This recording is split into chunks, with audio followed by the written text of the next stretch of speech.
helping him. Right now, right now, right now, right now, right now, right now. I see you, Sean. Right now, right now, right now, right now, right now. Let the beat free. I said thank God for the mothers. You notice I didn't say thank God for those that had a baby.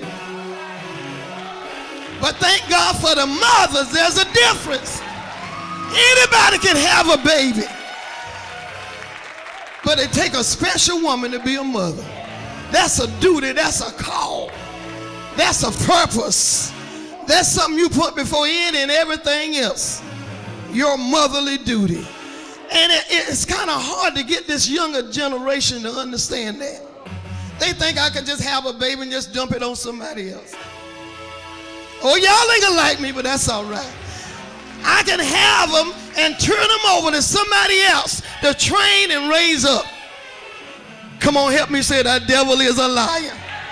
We ain't going that way. I'm gonna do what God called me to do. And if I have a child, I'm gonna mother that child. And you got a responsibility. That child didn't call themselves into the world.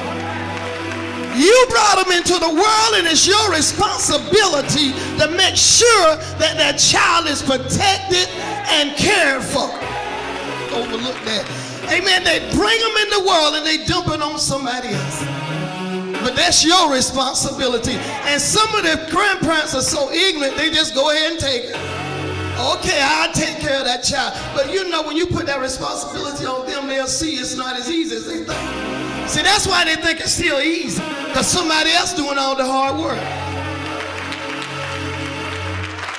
They just had the baby. The world is in such bad shape. It's because we are neglecting our parenting duties. We're just pushing it to the side and pursuing careers and going after what we want and forgetting about our children. People say, well, it's old-fashioned, you know, we got to have our career, we got to have this, and we got to do this, but there's a time for all things. Oh, my God, every time I see, every time I just think about, amen, this generation of mothers, the young generation of mothers, it just grieves my spirit. You not all of them don't fall in this category, but the majority of them do. In this generation, we still have some good mothers. We still have some mothers that care about whether their child eat a good breakfast or not before they go to school. We still have some good mothers that care about whether their child eat a good lunch or not. We still have some mothers that care about whether their child get a good dinner or supper when they get home. We still have some mothers that are concerned about whether their child do their homework or not. Daddy ain't saying nothing. And you know what they say? My child is a good child. But I read in the Bible where he said evil was in all of them. All the children got evil in them. But he said a rod of correction, it'll drive it out. We're going to keep using that rod until we don't see no more evil. Spare it if you want it. Spare the rod if you want it. If you do, you just letting that child go and be loose and wild and get into all kind of stuff. Y'all better listen. You better listen. You better listen. He's sending them out there to be locked up and put in jail. Because you say you love them so much you can't correct them. Don't hurt them. Oh, you hurt their little feeling. You rough for me to hurt your feelings now. Then to let you go like you're going. And you can't take life. Because if I don't hurt it, somebody else gonna hurt it. And when they hurt it, they ain't have no sympathy. See, I'm correcting you for your own good. But then when they correct you, it ain't gonna be for your good, it's gonna be for your hurt. So that's why you ought to appreciate your parents and grandparents and those that are in authority correcting you. Because some of us, we know we would have been all messed up if it had not been for mama. You the parent. You not the child, you the parent. Why are you afraid of your own child? If you're afraid of your own child, something wrong with you. I don't care if they 21 and some. If you still living under my roof, you're going to do what I say. If I still give you money,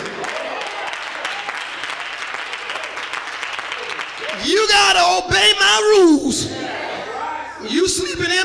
bed, eating my food, warming by my heat, cooling by my air, using my lights, using my telephone. You're going to do what I say do.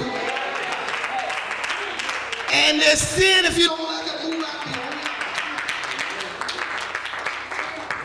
Mama got her boyfriend. Your daughter going to want hers too. They see mama got men coming in and out. They going to want her coming in and out too. Boy, you can come on. Her mama doing it. Mothers got to be an example. Some things you might want to do, but since you got children, you can't do a lot of things you want to do. You may want to go club it all night long, but you can't club no more. Even if you're not married, you got to leave the club alone now because I got a child. I got to be home with my child. I can't get no babysitter and then leave my child with a babysitter and I'm out all kind of now. I'm coming home 6 o'clock in the morning. And left my child with a babysitter. And that's what they think most of you grandma for babysitters. Y'all grandmamas, y'all don't keep them, you know they're going out partying. But you got to keep that child for you know they're going out to party and drink. Amen. We had to cook 3 meals a day, and every meal you had biscuits. Breakfast, dinner, and supper. And you don't know when you come from a big family, that was a big pan of biscuits. Real big pan. But now we get the ones out the pack. Frozen. Just get them out the pack, put them in the pan, put them in the oven. Somebody already done went through the labor. We take the easy way out now. We don't mix up the cakes like mama used to mix them when we go get the Duck and Hines. Ain't somebody say, yeah, We don't label like we used to go. But we can't put it on. It's because I work. Our parents used to work in the fields. Get up 4 and 5 o'clock in the morning, fix breakfast. Come home for lunch break, have to cook it by the hour.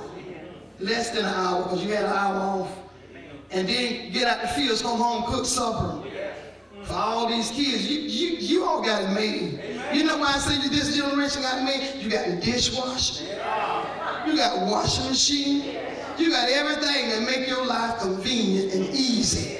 You got the vacuum cleaner. You got the little mops now, you just spray and mop. Don't even have to put your hand in the bucket if you don't want to. Everything is so convenient for us, and we still can't keep up.